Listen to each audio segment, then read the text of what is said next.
오늘은 말씀의 제목이 좀 특이합니다. 영적인 등산 코스 안내 말씀을 드리려고 합니다. 이제 봄바람도 간간히 불어오고 하니까 여러분들 산이 많이 그리우시죠?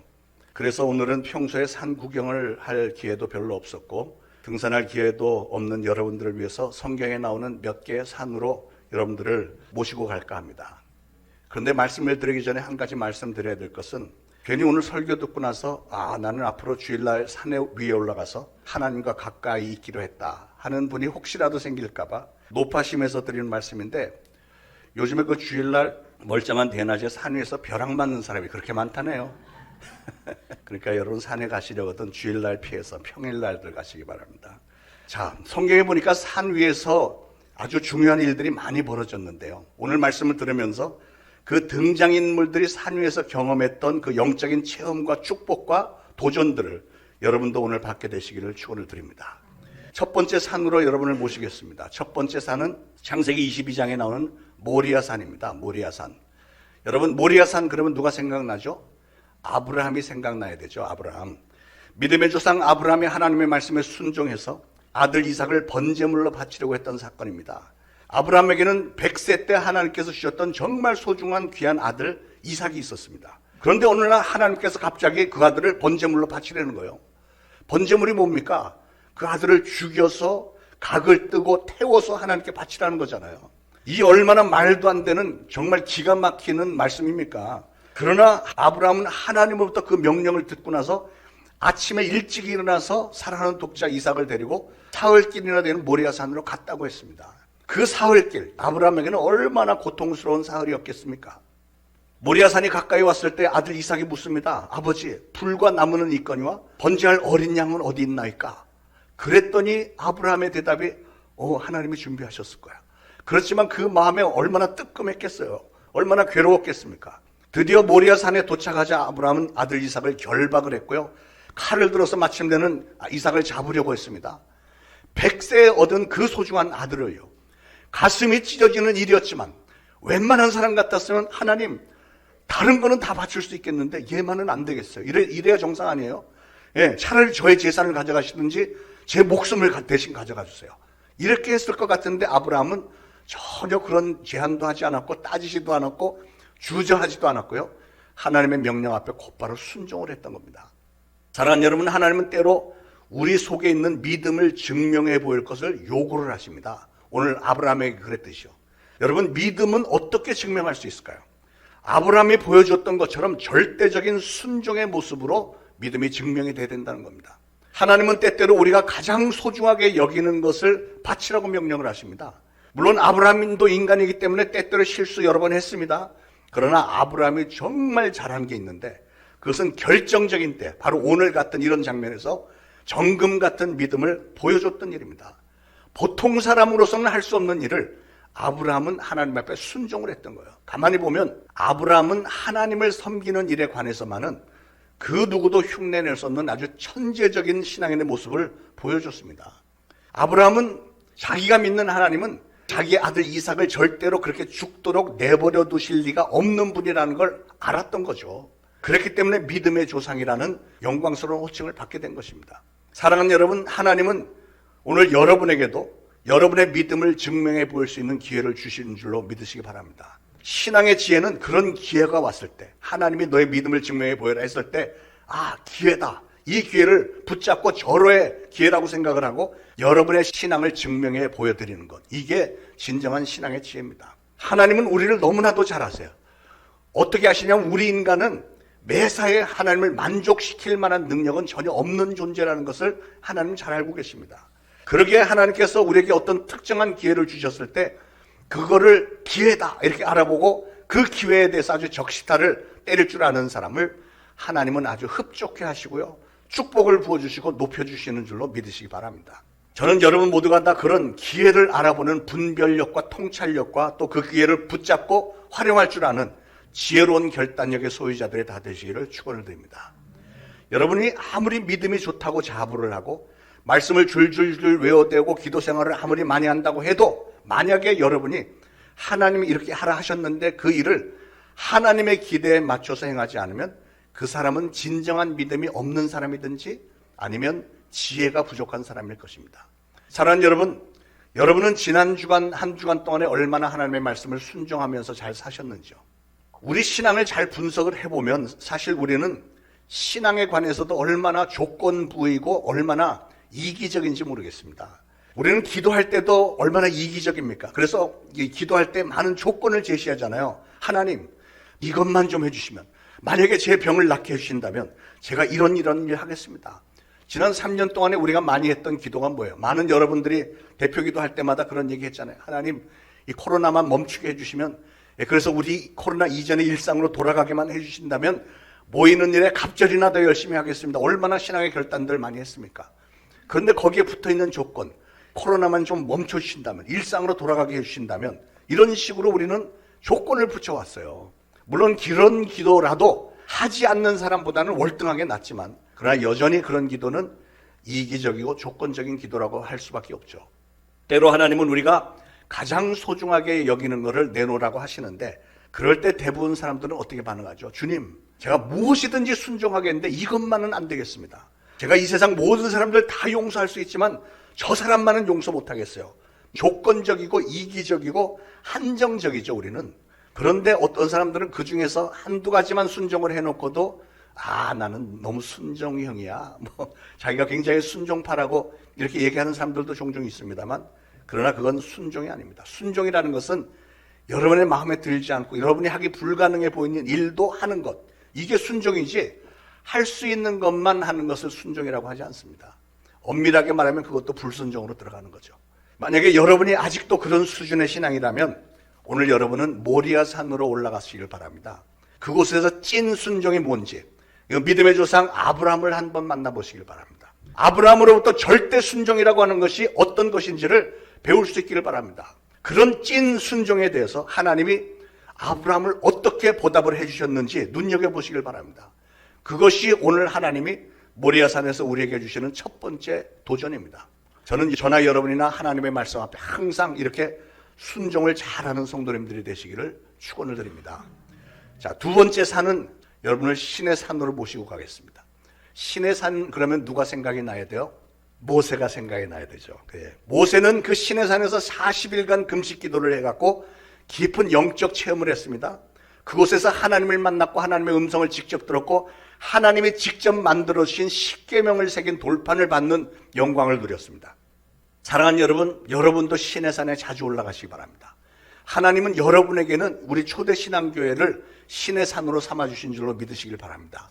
하나님이 신의 산으로 삼아주신 우리 초대신앙교회 여러분 수시로 오시기를 바랍니다. 하나님과 깊은 영적인 교제를 나누시고 하나님의 말씀을 많이 듣고 읽고 묵상을 하시면서 오늘날 우리를 향하신 하나님의 뜻을 잘 알아내시기를 축원을 드립니다. 여러분은 현대 크리스찬들의 아주 취약점 하나를 꼽으라면 무엇을 꼽으시겠습니까? 저는 목회자로서 볼 때 오늘날 그리스도인들의 아주 취약점 하나는 하나님의 말씀을 읽지를 않는다는 거예요. 성경 말씀을 읽지 않는 사람들이 예상외로 많습니다. 신방을 가보면 알 수 있어요. 신방 가보면 성경책 위에 이렇게 보면 뽀얗게 먼지가 있습니다. 그만큼 성경을 안 읽는다는 뜻이잖아요. 바쁘다는 핑계로 성경책 열어보지 않습니다. 문제는 여러분들이 주일날 딱 한 번만 나와서 주일날 1시간씩 설교 듣는 것만 가지고는 여러분의 삶이 절대로 달라지지 않습니다. 일주일에 168시간인데 그 중에 167시간은 마귀가 지배하고 있는 저 세상에서 마귀의 놀이터에서 지내다가 168분의 1밖에 되지 않는 1시간, 그 1시간 겨우 성전에 나와서 설교 듣는 것만으로 뭐가 그렇게 많이 달라지겠습니까? 요즘 이단들이 보면 그 어느 때보다도 기승을 부리고 있잖아요. 우리나라처럼 이단이 많은 나라 없을 것입니다. 이단에 빠져있는 사람들 보면 기가 막혀요. 얼토당토 않는 말에 대해서 아멘 아멘 하면서 추종을 합니다. 예를 들면 이거예요. 만민중앙교회 이재록의 설교를 들어보니까 유튜브에 들어가서 보면 그거 나옵니다. 기가 막힌 설교를 합니다. 뭐냐면 그 사람 목소리도 좀 이렇게 이래요. 에덴 동산에 공룡이 있었습니다. 아기 공룡 둘리가 에덴 동산에 있었습니다. 그랬더니 그 많은 수만 명의 교인들이 아멘 그러는 거예요. 아니 제정신이에요. 그러면서 또 뭐라고 하냐면 에덴 동산에 제가 들어온 이후로 갑자기 둘리는 덩치가 커지면서 무섭게 이빨이 났습니다. 그랬더니 아멘 그래. 어디 거기다 대고 아멘을 어디 성경 어디에 그런 얘기가 있느냐고요. 그러더니 또 다른 설교에서는 예수님이 다시 오실 때 UFO를 타고 오실 줄로 믿습니다. 그랬더니 또 아멘. 이 죄정신들이에요. 도대체 어떻게 그런 말에다 대고 아멘을 합니까? 신천지의 이만희 교주가 자기는 죽지 않고 영생을 한다 그랬더니 수십만 명이나 되는 성도들이 그걸 다 믿는데요. 그래서 TV 방송에서 PD가 나가갖고 인터뷰를 했는데 그거 믿으십니까? 예, 이만희 교주가 영생한다는데 믿으십니까? 그랬더니 믿죠. 그거 안 믿는데 내가 뭐하러 이 교회에 나오겠습니까? 이러는 거예요. 다 믿는다는 거예요. 아니 지금 늙어갖고 이빨이 다 빠지고 기력이 없이 언제 갈지 모르게 생긴 분을 영생할 거라고 믿는데요. 그런데 왜 그런 게 믿어질까? 정말 궁금해요. 도대체 이해가 안 되는 일인데 왜 그런 문제가 생기냐면 성도들이 성경을 읽지 않기 때문에 그런 문제가 생기는 거예요. 그런 거짓 성경 공부를 자꾸 들으면 세뇌가 돼서 그게 진짜인 줄로 착각을 하는 겁니다. 이단들이 공통적으로 쓰는 숫자가 있죠. 14만 4천. 이단들은 14만 4천에 대해서 뭐라고 하냐면 천국의 좌석수라고 얘기를 합니다. 이단들이 하나같이 다 그래요.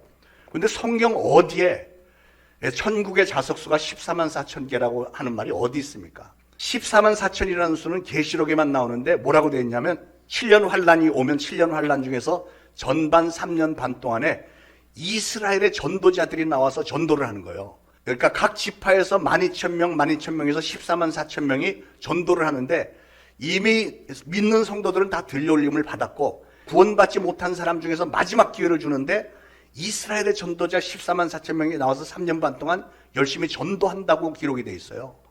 그런데 그걸 이단들은 천국의 좌석수다 그랬더니 그걸 또 다 믿는데 왜 그런다고요? 성경들을 읽지를 않았으니까 그게 믿어지는 거예요. 그런 거짓말들을.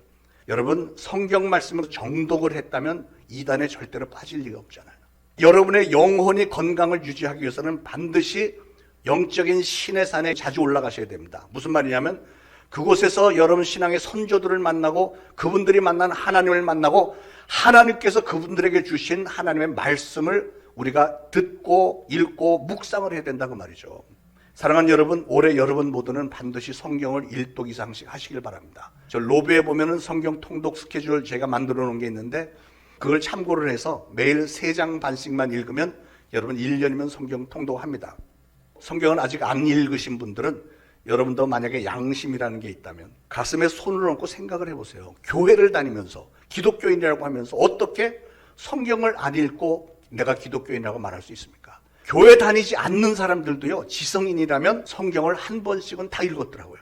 오죽하면 성경이 지난 2000년 동안에 세계적으로 가장 많이 팔린 베스트셀러이겠습니까? 여러분이 그렇게만 하신다면, 성경을 최소한 한 번을 정독을 하신다면 제가 한 가지 개런티를 해드리겠습니다. 그게 뭐냐면 여러분이 성경을 그렇게 잘 한 번 읽으신다면 여러분의 인생이 달라질 것입니다. 여러분의 인격을 바꿔줄 것입니다. 마귀의 공격으로부터 여러분이 돌보심을 받을 것이고요. 여러분의 앞길에 길들이 열리게 될 줄로 믿으시기 바랍니다. 여러분, 왜 우리는 연약함을 느낄까요? 왜 우리는 영적으로 무력하다고 생각이 듭니까? 왜 우리는 조금만 일만 했어도 수시로 넘어지고 쓰러지고 삐지고 흔들리고 작은 일을 갖고도 왜 이렇게 원망투성이가 될까요? 이유는 간단합니다. 먹지 않기 때문에 그래요. 영양실조에 걸려 있는 거예요. 뭘 먹지 않아서 그럴까요? 영의 양식인 생명의 말씀, 성경 말씀을 읽지 않았기 때문에 그런 겁니다. 그러니까 항상 영양실조에 걸려서 병든 자 같고 그렇게도 연약한 거예요. 사람이 먹지를 않으면 어떤 현상이 벌어지죠? 영양실조에 걸려서 머리털이 다 빠져버리고 피부병 생기고 거칠게 되고 비실비실하게 되잖아요. 마찬가지로 여러분이 성경 말씀을 읽지 않으면, 영의 양식을 먹지 않으면, 영의 양식인 하나님의 말씀을 읽지 않고 듣지를 않으면 영적인 영양실조가 걸리게 되어 있습니다. 저는 여러분들 모두가 다 올해 성경 통독 반드시 한번 성실하게 완수하시고 그 말씀대로 실천해서 행하려고 애를 쓰시기를 주님의 이름으로 부탁을 드립니다.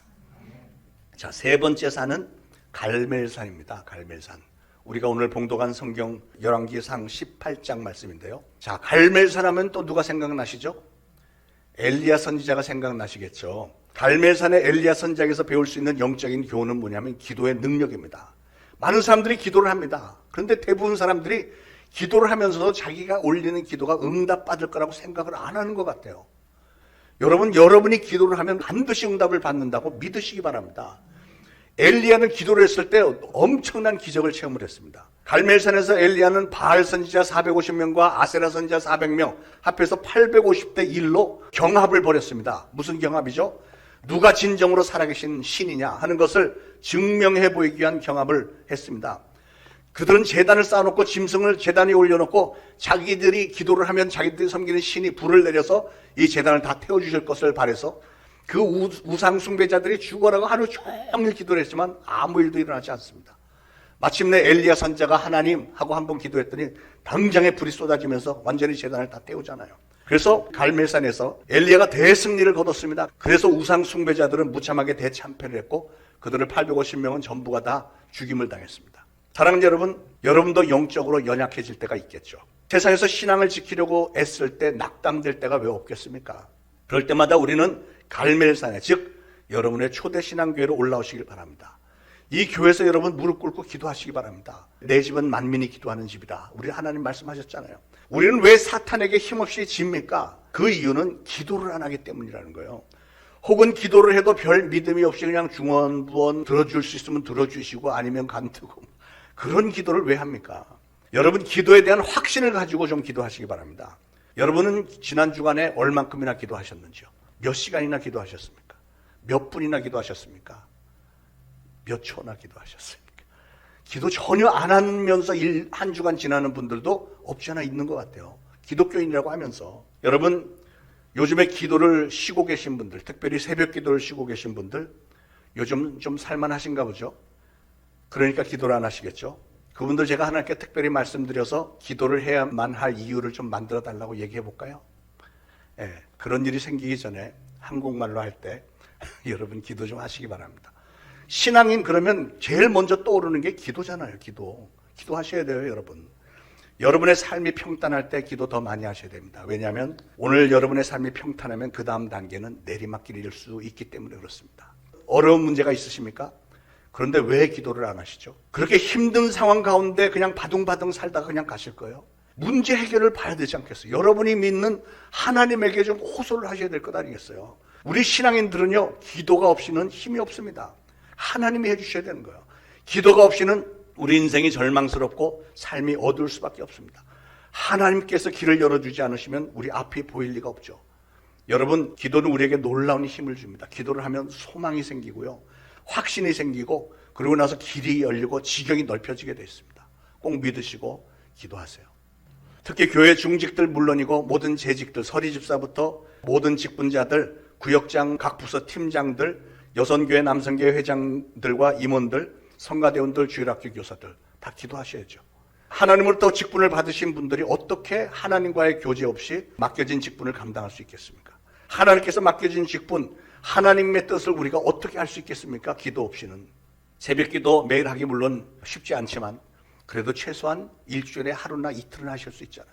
수요 예배 오셔서 선포되는 말씀을 통해서 이 마지막 때 우리를 위해서 주시는 하나님의 간절한 소원을 좀 들으시고 또 우리가 마음껏 찬양도 하고 마음껏 기도하셔야 되는 것 아닙니까? 직장일, 사업이 바빠서 또는 가정일로 공예배 시간에 맞추지 못하시는 분은 개인적으로라도 교회 잠깐 들려서 기도하실 수 있잖아요.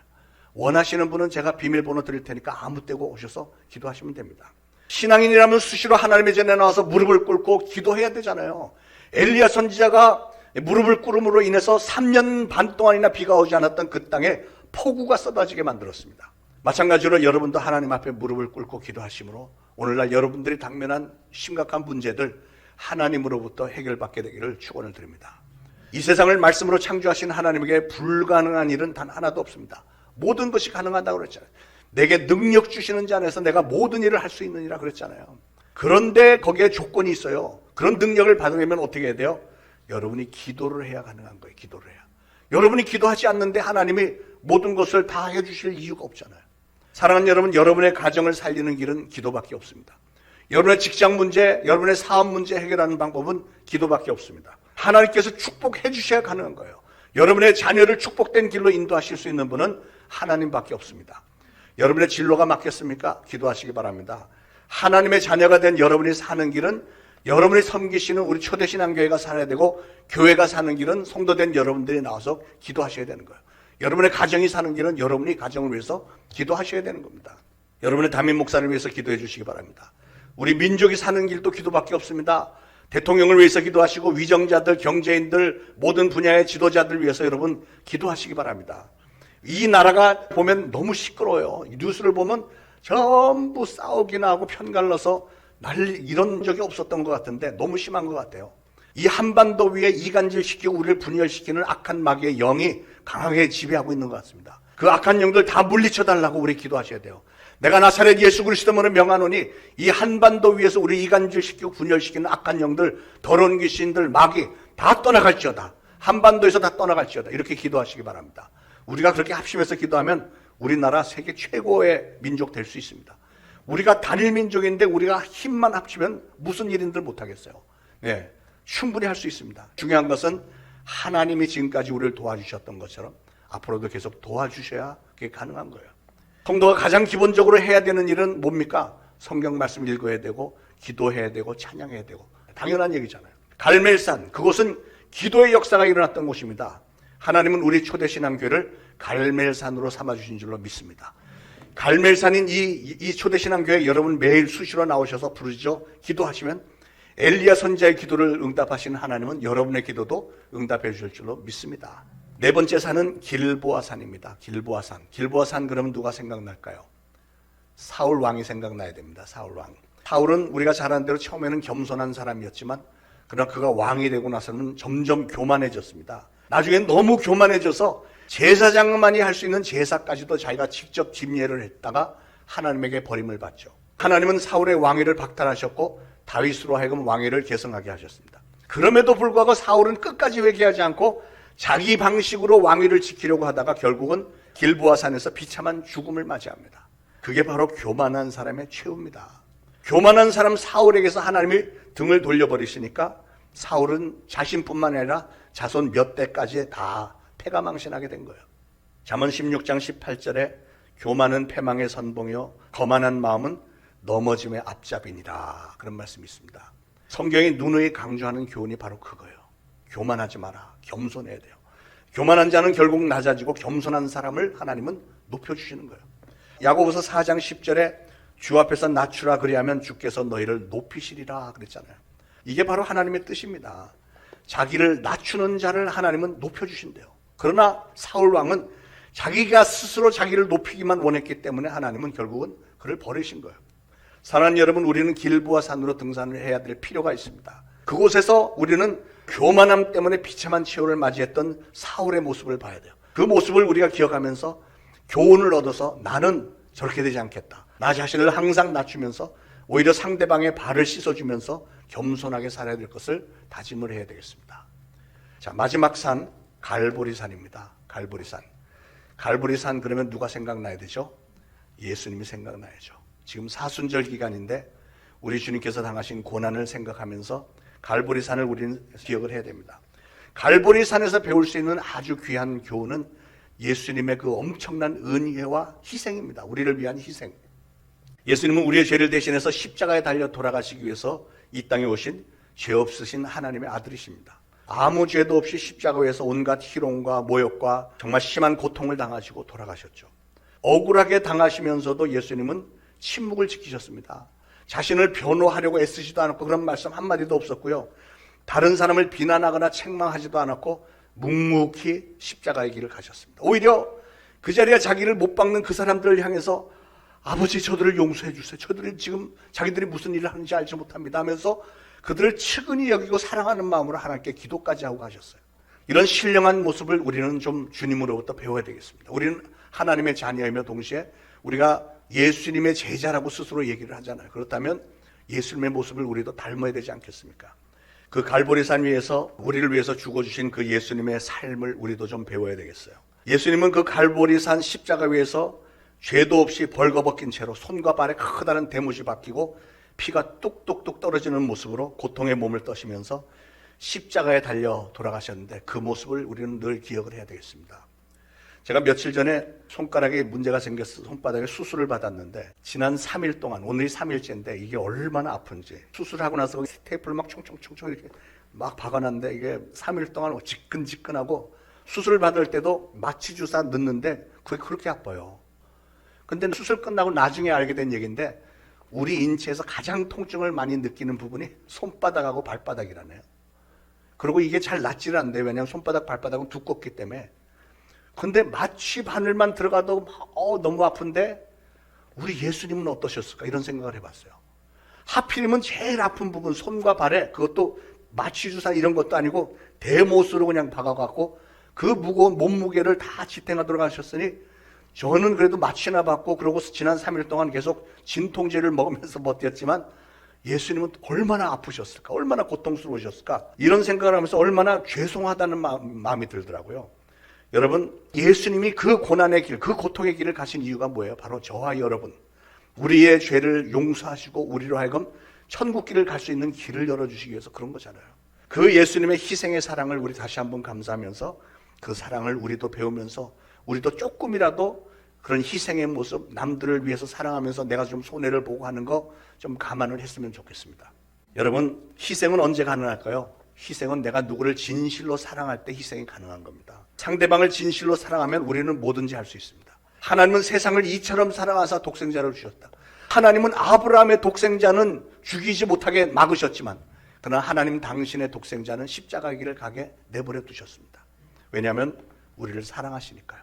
예수님은 우리를 사랑하시사 자신의 육신을 우리에게 내어주셨습니다. 우리도 예수님을 사랑한다고 말로 고백을 하고 있지 않습니까? 그렇다면 우리도 우리가 사랑한다고 하는 그 예수님을 위해서 뭔가 우리의 삶을 바쳐야 되지 않겠어요? 이제 말씀의 결론을 짓겠습니다.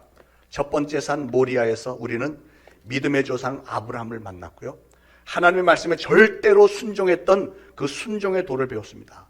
둘째 산 시내산에서는 율법을 받아서 전달해 준 모세를 만났고요. 모세가 경험했던 그 영적인 체험을 우리도 체험하기를 원하고 특별히 하나님의 말씀 따라 살겠노라 하는 다짐을 했습니다. 세 번째, 갈멜산에서는 기도의 능력자 선지자 엘리야를 만났고 우리도 엘리야처럼 기도의 능력을 얻어서 능력 있는 삶을 살기를 간절히 소원합니다. 네 번째 산 길보아에서는 교만함 때문에 불쌍한 최후를 맞이했던 사울의 모습을 보았고요. 그래서 우리는 그렇게 되지 않아야 되겠다. 겸손하게 삶으로 우리 하나님에게 좋게 여김을 받는 하나님의 자녀가 되어야 되겠다 다짐했습니다. 다섯 번째 갈보리산에서는 우리의 죄를 대신해서 십자가 위에서 죽어주신, 희생해주신 예수님을 만났고 십자가에 달려 돌아가신 그 희생의 도를 우리도 배워서 우리도 기쁨으로 주님을 위해 희생하며 살아야 할 것을 다짐했습니다. 저는 간절히 소원하기는 사랑하는 여러분들은 이런 신앙의 산들을 날마다 오르시면서 하나님의 마음에 합한 귀한 신앙인들로 날마다 성화가 되어가기를 예수 그리스도 이름으로 축원을 드립니다.